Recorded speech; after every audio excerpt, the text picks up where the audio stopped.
I tried to find the quote I wanted, but I couldn't find it. And the closest thing I can come up with online, which of course we know how reliable that is that C.S. Lewis once said that a good book, a good children's book, is not just enjoyed by children.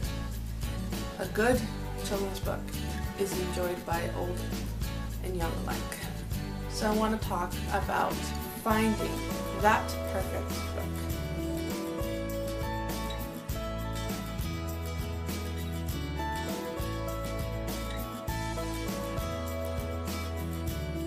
Great and dangerous things about following a Charlotte Mason method, or even just wanting a living literature education, is that a wise man once said that to the writing of books there is no end, and that can be found in Ecclesiastes, by the way. There are so many good books out there, and how do you choose them all?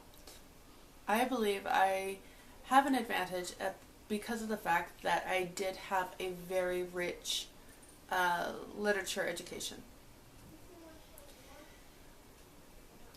But when I started to want to read to my own children, I didn't necessarily have all the books that I grew up with. I didn't have all the Tasha Tudor or Oliver Optic or G.A. Henty, and yes, they are at my fingertips, but I wanted to build my own library. Isn't that every bibliophile's dream, is to build their own library? And I did begin way before I got married starting my own library. I began purchasing books and saving them, and then in the early years, of course, waiting for a child, you start saving books. And so my collection has been building over 10 years, and there's probably not a week that doesn't go by that I don't add some book to our library. The problem is that you don't have all the time to read, and so you can quite easily build your shelves up with books that you may know nothing about, or that you will never have time to read. So probably last year is about the time when I decided I wanted to be intentional about the books I was buying. I had a ton of books that I did recognize from my childhood of Famous Americans. And of course the classics like Black Beauty, Secret Garden, A Little Princess, etc. We all begin our book journey with something that we remember from our childhood. Books of today are going to be tomorrow's classics. I heard that, and that's always stuck with me.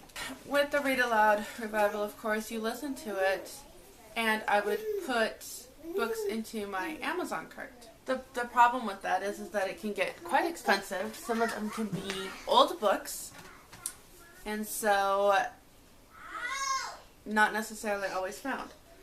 At that point, I began writing things down.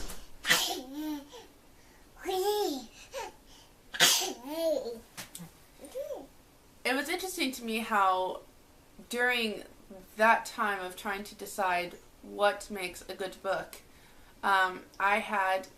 my mother said, hey, I just found this book, books that every girl ages 9 to 15 should read. Then we had the Read Aloud revival. And then I got Honey for a Child's Heart by Gladys Hunt.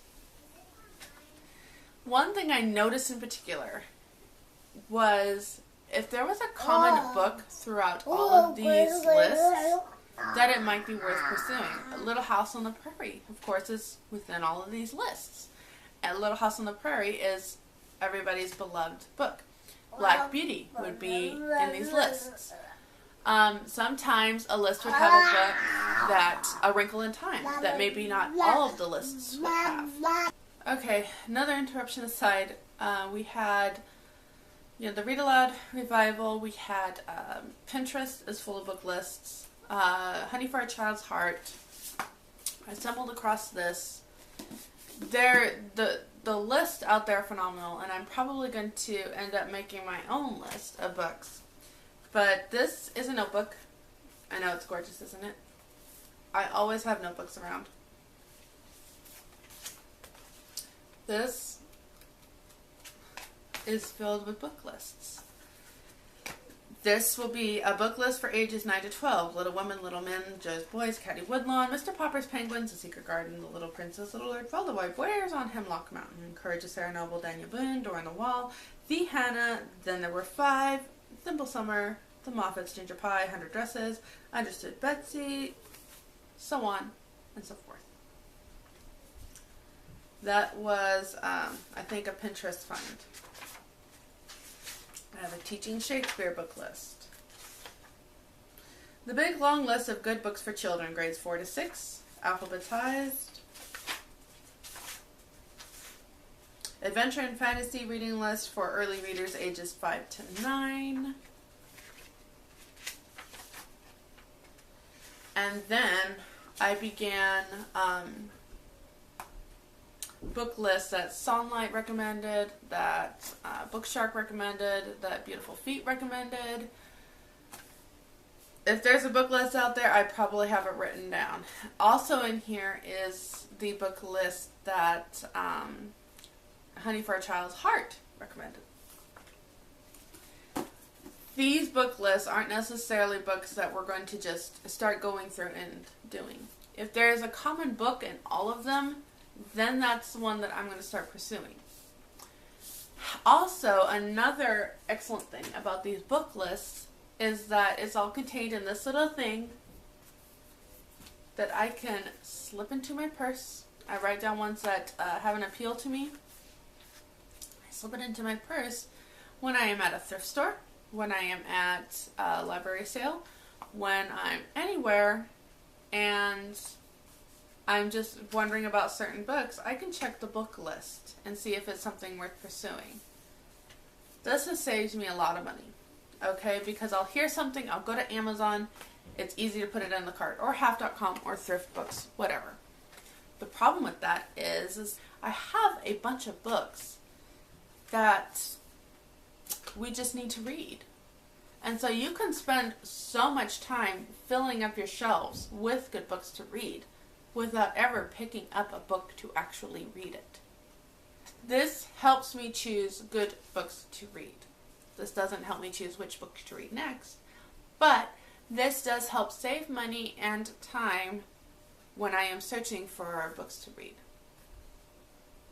So I get asked a lot, how do you find so many books? There's my secret. It's book lists. There are so many out there. There are so many out there, and there are so many books on book lists. I just happen to have this one. I don't actually own Honey for a Child's Heart. I borrowed it from the library. Someday I would like to find that one and get this. I found this for 10 cents. 10 cents at Amazon, or at Salvation Army. It was in their little bin. Anyway, I hope this video was helpful for you. Hopefully it wasn't too scatterbrained with all the interruptions. We know how that goes in my life. And start your book list, okay? There, I'm going to put the 2 Pinterest ones that I know of that were excellent. There are tons out there, and some of them I'm just like, yep, you're just like all the others, with some ones that I wouldn't agree with. And then there were some that were really, really good. So I'm going to include those down in the description box below. And I'm going to include the 2 books that I recommend for book lists. And I'm going to end this video here. I promise the kids park and library, more books. I know. It's an addiction. My one weakness. And I will see you in my